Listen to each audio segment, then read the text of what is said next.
Hello friends, मैं आशीष सुमन श्रीवास्तव स्वागत करता हूं आपका इस वीडियो में। आज के हमारे इस वीडियो के माध्यम से बिहार बोर्ड क्लास 12 के इंग्लिश बुक रेनबो पार्ट 2 के प्रो सेक्शन के चैप्टर 7 जिसका टाइटल है ए चाइल्ड इज बॉर्न उससे related all important objective question और उनके आंसर पर गौर करेंगे। तो चलिए वीडियो को आगे बढ़ाते हैं और बिहार बोर्ड क्लास 12 के इंग्लिश बुक रेनबो पार्ट 2 के प्रो सेक्शन के चैप्टर 7 जिसका टाइटल है ए चाइल्ड इज बॉर्न उससे related all important objective question और उनके आंसर पर गौर करते हैं। तो चलिए क्वेश्चन नंबर 1 की ओर। क्वेश्चन नंबर 1 जिसमें कह रहा है कि a child is born is and dash, यानी कि एक ए चाइल्ड इज बॉर्न क्या है। तो हम आपको बता दें कि a child is born is an S से, तो इस प्रकार से हम ये कह सकते हैं कि क्वेश्चन नंबर 1 का जो सही आंसर है वो ऑप्शन ए यानी कि एस से होगा। A child is born is an S से। अब नेक्स्ट क्वेश्चन की ओर बढ़ते हैं, यानी कि क्वेश्चन नंबर 2 की ओर। क्वेश्चन नंबर 2 जिसमें कह रहा है कि a child is born has been written by, यानी कि ए चाइल्ड इज बॉर्न किसके द्वारा लिखा गया है। तो हम आपको बता दें कि a child is born has been written by Germaine Greer. तो इस प्रकार से हम ये कह सकते हैं कि क्वेश्चन नंबर 2 का जो सही आंसर है वो ऑप्शन बी यानी कि जर्मैन ग्रीर होगा। A child is born has been written by Germaine Greer. अब नेक्स्ट क्वेश्चन की ओर बढ़ते हैं, यानी कि क्वेश्चन नंबर 3 की ओर। क्वेश्चन नंबर 3 जिसमें कह रहा है कि Germaine Greer was born on, यानी कि जर्मैन ग्रीर का जन्म कब हुआ था। तो हम आपको बता दें कि Germaine Greer was born on 1939, यानी कि जर्मैन ग्रीर का जन्म 1939 ईस्वी को हुआ था। तो इस प्रकार से हम ये कह सकते हैं कि क्वेश्चन नंबर 3 का जो सही आंसर है वो ऑप्शन ए यानी कि 1939 होगा। Germain Greer was born on 1939। अब नेक्स्ट क्वेश्चन की ओर बढ़ते हैं, यानी कि क्वेश्चन नंबर 4 की ओर। क्वेश्चन नंबर 4 जिसमें कह रहा है कि Germaine Greer was born and educated इन, यानी कि जर्मैन ग्रीर का जन्म कहाँ हुआ था और उन्होंने शिक्षा कहाँ से प्राप्त की। तो हम आपको बता दें कि Germaine Greer was born and educated in Australia, यानी कि जर्मैन ग्रीर का जन्म ऑस्ट्रेलिया में हुआ और उसके साथ साथ उनकी शिक्षा भी, जो उन्होंने शिक्षा प्राप्त की वह ऑस्ट्रेलिया में की। तो इस प्रकार से हम ये कह सकते हैं कि क्वेश्चन नंबर 4 का जो सही आंसर है वो ऑप्शन ए यानी कि ऑस्ट्रेलिया होगा। Germain Greer was born and educated in Australia. अब नेक्स्ट क्वेश्चन की ओर बढ़ते हैं, यानी कि क्वेश्चन नंबर 5 की ओर। क्वेश्चन नंबर 5 जिसमें कह रहा है कि Germaine Greer was a famous dash writer, यानी कि जर्मैन ग्रीर जो थी एक प्रसिद्ध, एक प्रख्यात लेखिका थी। तो हम आपको बता दें कि क्वेश्चन नंबर 5 का जो सही आंसर है वो ऑप्शन ए यानी कि फेमिनिस्ट होगा, यानी नारीवादी। Germain Greer was a famous feminist writer, यानी कि जर्मैन ग्रीर जो थी वह एक प्रख्यात नारीवादी लेखिका थी। तो इस प्रकार से हम ये कह सकते हैं कि क्वेश्चन नंबर 5 का जो सही आंसर है वो ऑप्शन ए यानी कि फेमिनिस्ट होगा। Germain Greer was a famous feminist writer. अब नेक्स्ट क्वेश्चन की ओर बढ़ते हैं, यानी कि क्वेश्चन नंबर 6 की ओर। क्वेश्चन नंबर 6 जिसमें कह रहा है कि the female eunuch 1970 has been written by, यानी कि द फीमेल इनच जो कि 1970 ईस्वी में प्रकाशित हुआ था उसकी रचना किसने की। तो हम आपको बता दें कि the female eunuch which has published in 1970 has been written by Germaine Greer. तो इस प्रकार से हम ये कह सकते हैं कि क्वेश्चन नंबर 6 का जो सही आंसर है वो ऑप्शन बी यानी कि जर्मैन ग्रीर होगा। The female eunuch which has published in 1970 has been written by Germaine Greer. अब नेक्स्ट क्वेश्चन की ओर बढ़ते हैं, यानी कि क्वेश्चन नंबर 7 की ओर। क्वेश्चन नंबर 7 जिसमें कह रहा है कि sex and destiny the politics of human fertility which has published in 1984 has been written by, यानी कि sex and destiny the politics of human fertility जो कि 1984 ईस्वी में प्रकाशित हुआ वह किसके द्वारा लिखा गया है। तो हम आपको बता दें कि sex and destiny the politics of human fertility which has published in 1984 has been written by Germaine Greer. तो इस प्रकार से हम ये कह सकते हैं कि क्वेश्चन नंबर 7 का जो सही आंसर है वो ऑप्शन बी यानी जर्मैन ग्रीर होगा। Sex and destiny the politics of human fertility which has published in 1984 has been written by Germaine Greer. अब नेक्स्ट क्वेश्चन की ओर बढ़ते हैं, यानी कि क्वेश्चन नंबर 8 की ओर। क्वेश्चन नंबर 8 जिसमें कह रहा है कि the change which has published in 1991 has been written by, यानी कि द चेंज जो कि 1991 ईस्वी में प्रकाशित हुआ उसकी रचनाकार कौन है, या वह किसके द्वारा लिखा गया है। तो हम आपको बता दें कि the change which has published in 1991 has been written by Germaine Greer. तो इस प्रकार से हम ये कह सकते हैं कि क्वेश्चन नंबर 8 का भी जो सही आंसर होगा वो ऑप्शन बी यानी कि जर्मैन ग्रीड होगा।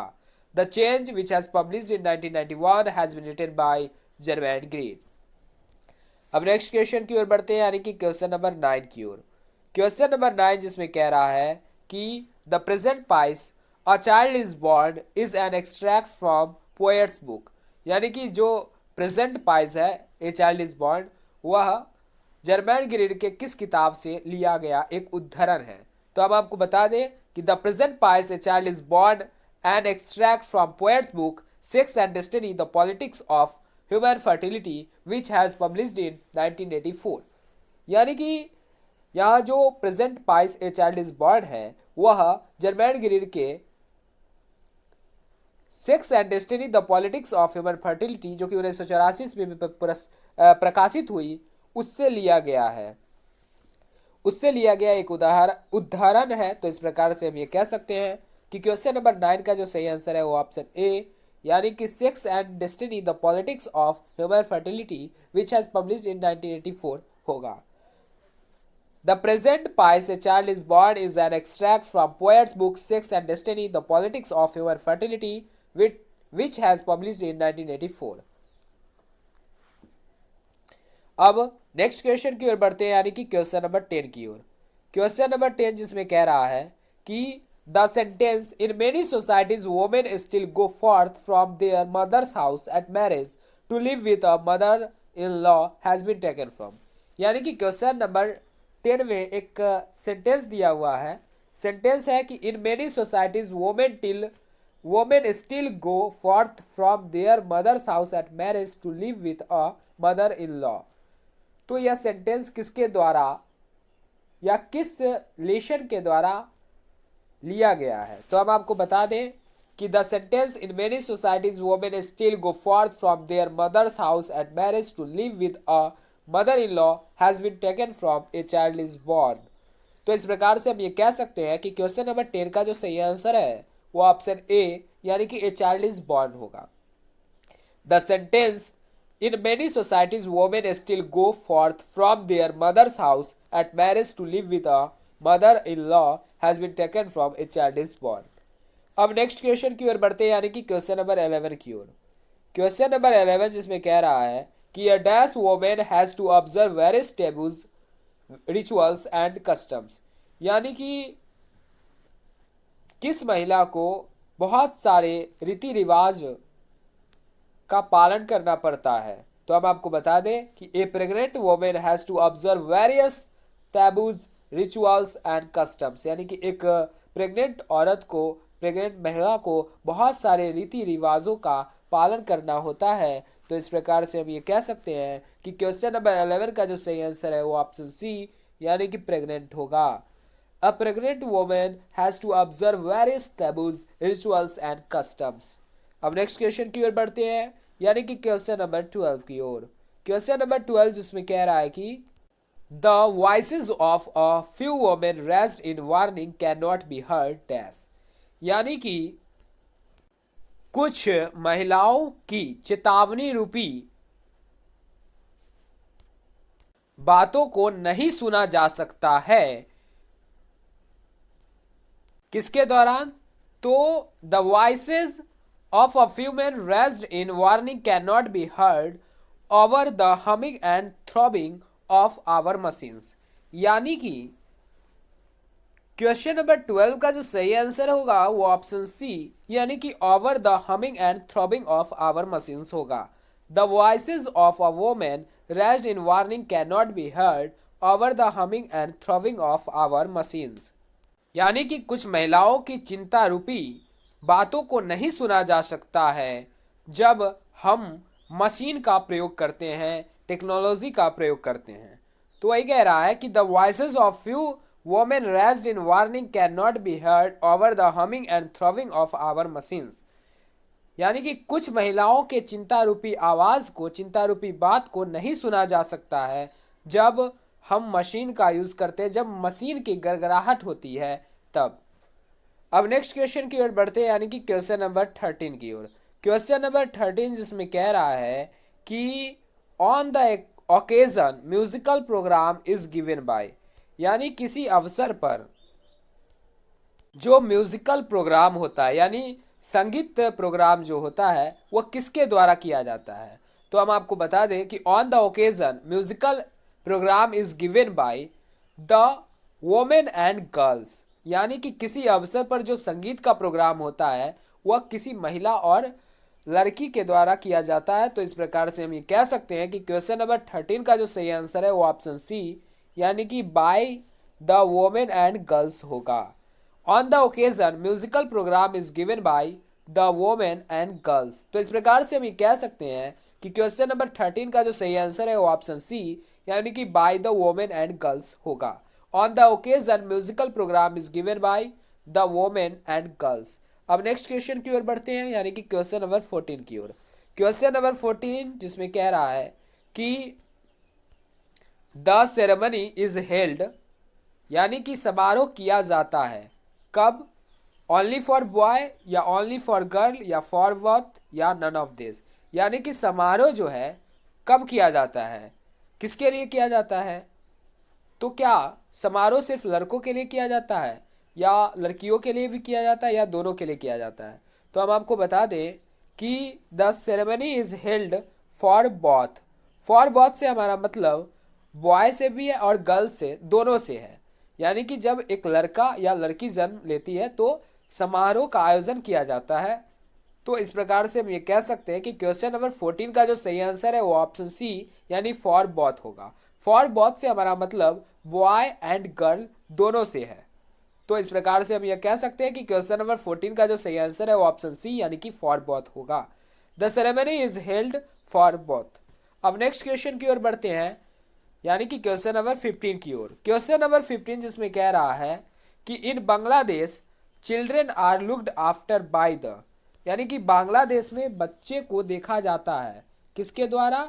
तो हम आपको बता दें कि in Bangladesh are children are looked after by the whole family, यानी कि बांग्लादेश में जब एक बच्चे का जन्म होता है तो संपूर्ण परिवार के द्वारा उस बच्चे को देखा जाता है, वोल फैमिली के द्वारा। तो इस प्रकार से हम ये कह सकते हैं कि क्वेश्चन नंबर 15 का जो सही आंसर है वो ऑप्शन सी, यानी कि वोल फैमिली होगा। In Bangladesh children are looked after by the whole family, यानी कि जब एक बच्चे का जन्म होता है तो बांग्लादेश में संपूर्ण परिवार उस बच्चे को देखता है। अब नेक्स्ट क्वेश्चन की ओर बढ़ते हैं, यानी कि क्वेश्चन नंबर 16 की ओर। क्वेश्चन नंबर 16 जिसमें कह रहा है कि during pregnancy the best place for the women is, यानी कि प्रेग्नेंट के समय में एक महिला का सबसे अच्छा जगह क्या होता है। तो हम आपको बता दें कि during pregnancy the best place for the women is her mother's house, यानी कि जब कोई महिला गर्भवती होती है तो उसके लिए सबसे जो अच्छा सर्वोत्तम जो जगह होता है उस महिला के लिए उनके मम्मी का घर होता है, यानी हर मदर्स हाउस होता है। तो इस प्रकार से हम ये कह सकते हैं कि क्वेश्चन नंबर 16 का जो सही आंसर है वो ऑप्शन सी, यानी हर मदर्स हाउस होगा। During pregnancy the best place for the women is her mother's house. अब नेक्स्ट क्वेश्चन की ओर बढ़ते हैं, यानी कि क्वेश्चन नंबर 17 की ओर। क्वेश्चन नंबर 17 जिसमें कह रहा है कि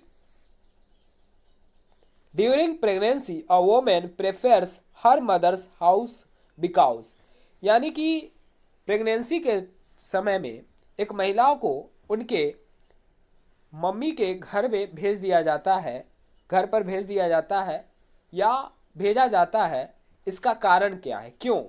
तो हम आपको बता दें during pregnancy a woman prefers her mother's house because she gets proper care there, यानी कि एक गर्भवती महिला को उसकी माता के घर भेज दिया जाता है और भेज दिया जाना उपयुक्त माना जाता है क्योंकि वहाँ उसकी अच्छी देखभाल की जाती है।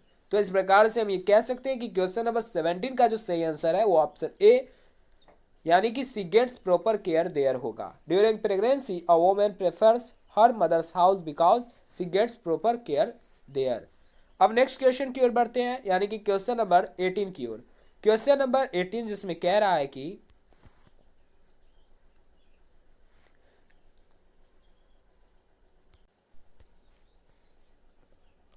When baby is born, it is an occasion of joy for, यानी जब एक बच्चे का जन्म होता है तब अवसर मनाया जाता है, उसमें कौन कौन इंजॉय करता है। तो हम आपको बता दें कि when baby is born it is an occasion of joy for the whole family.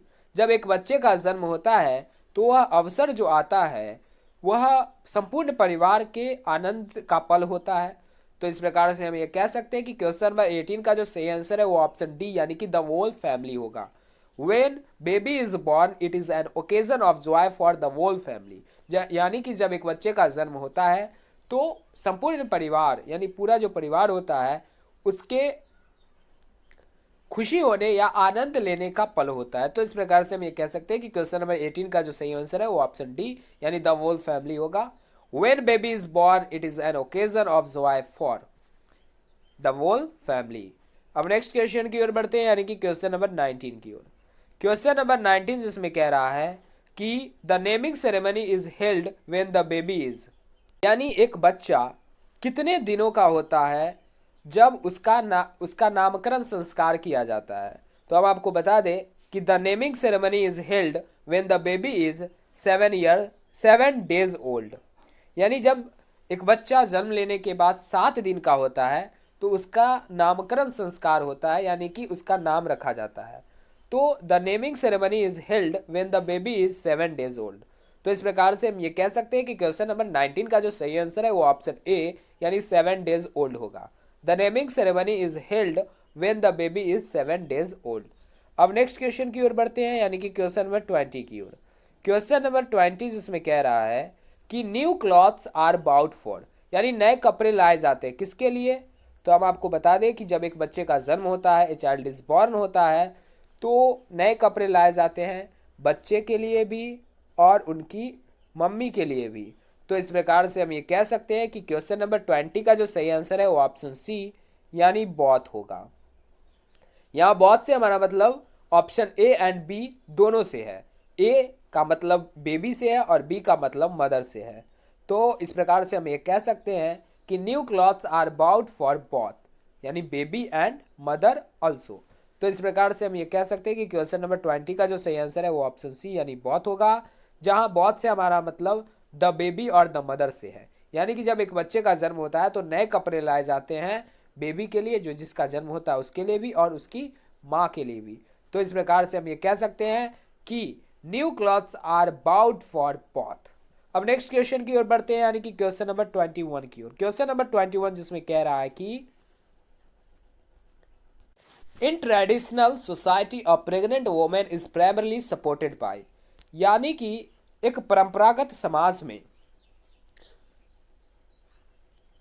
Pregnant के समय में एक महिला का जो समर्थन होता है यानी सपोर्ट सबसे ज़्यादा किसके द्वारा किया जाता है। तो हम आपको बता दें कि in traditional society a pregnant women is primarily supported by her husband. तो इस प्रकार से हम ये कह सकते हैं कि क्वेश्चन नंबर 21 का जो सही आंसर है वो ऑप्शन ए यानी हस्बैंड होगा। In traditional society a pregnant women is primarily supported by her husband, यानी एक परंपरागत समाज में एक गर्भवती महिला का जो सबसे ज़्यादा सपोर्ट अगर कोई करता है तो उनका हस्बैंड करता है, हर हस्बैंड करता है। तो इस प्रकार से हम ये कह सकते हैं कि क्वेश्चन नंबर 21 का जो सही आंसर है वो ऑप्शन ए यानी हर हस्बैंड होगा। In traditional society a pregnant women is primarily supported by her husband. अब नेक्स्ट क्वेश्चन की ओर बढ़ते हैं यानी कि क्वेश्चन नंबर 22 की ओर।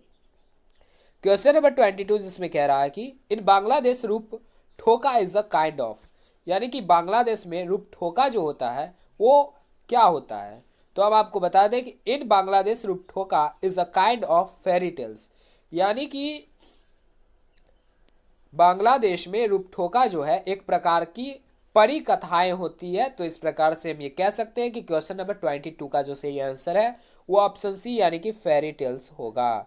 इन Bangladesh Rupkatha is a kind of fairy tales. अब नेक्स्ट क्वेश्चन की ओर बढ़ते हैं यानी कि क्वेश्चन नंबर 23 की ओर। क्वेश्चन नंबर 23 जिसमें कह रहा है कि in the dash the husband wife due enjoy more freedom and individuality, यानी कि कहाँ जो है वह एक महिला प्रेग्नेंट जब होती है तो अपने हस्बैंड के साथ स्वतंत्रता पूर्वक और एकात्मक आनंद लेती है। तो हम आपको बता दें कि क्वेश्चन नंबर 23 का जो सही आंसर है वो ऑप्शन डी यानी कि वेस्ट होगा। In the west the husband wife do enjoy more freedom and individuality. तो इस प्रकार से हम ये कह सकते हैं कि क्वेश्चन नंबर 23 का जो सही आंसर है वो ऑप्शन डी यानी वेस्ट होगा। अब नेक्स्ट क्वेश्चन की ओर बढ़ते हैं यानी कि क्वेश्चन नंबर 24 की ओर। क्वेश्चन नंबर 24 जिसमें कह रहा है कि in dash children under the age of 5 और 6 are looked after by the whole family. यानी कहाँ है जो एक बच्चे का जन्म होता है तो 5 या 6 दिन के अंदर संपूर्ण परिवार एक साथ उसे देखता है। तो हम आपको बता दें कि in Bangladesh children under the age of 5 और 6 are looked after by the whole family. यानी कि बांग्लादेश में जब बच्चे का जन्म होता है तो 5 से 6 एज के बाद संपूर्ण परिवार के द्वारा उसे देखा जाता है। तो इस प्रकार से हम ये कह सकते हैं कि क्वेश्चन नंबर 24 का जो सही आंसर है वो ऑप्शन बी यानी बांग्लादेश होगा। In Bangladesh children under the age of 5 और 6 are looked after by the whole family. अब नेक्स्ट क्वेश्चन की ओर बढ़ते हैं यानी कि क्वेश्चन नंबर 25 की ओर।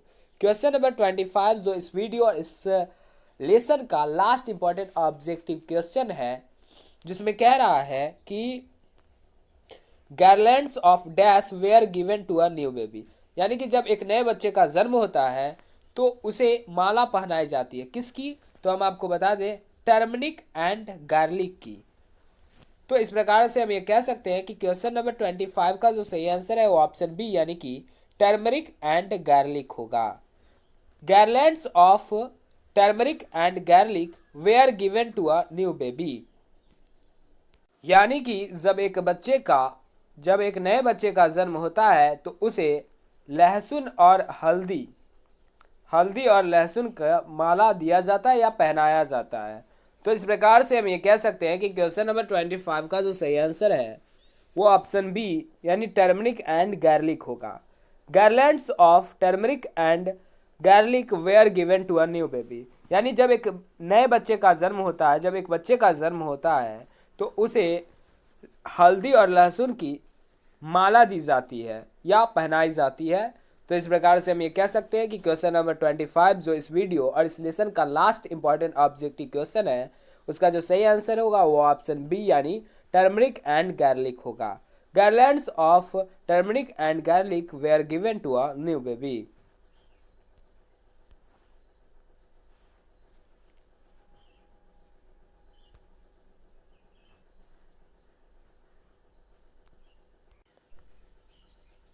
तो इस प्रकार से क्वेश्चन नंबर 25 की समाप्ति के साथ साथ हम बिहार बोर्ड क्लास 12 के इंग्लिश बुक रेनबो पार्ट 2 के प्रोसेक्शन के चैप्टर 7 जिसका टाइटल था ए चाइल्ड इज बॉर्न उससे related all important objective question और उनके आंसर पर गौर कर चुके हैं।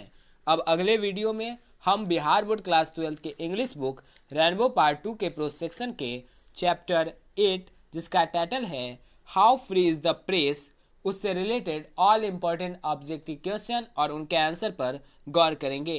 तब तक के लिए धन्यवाद।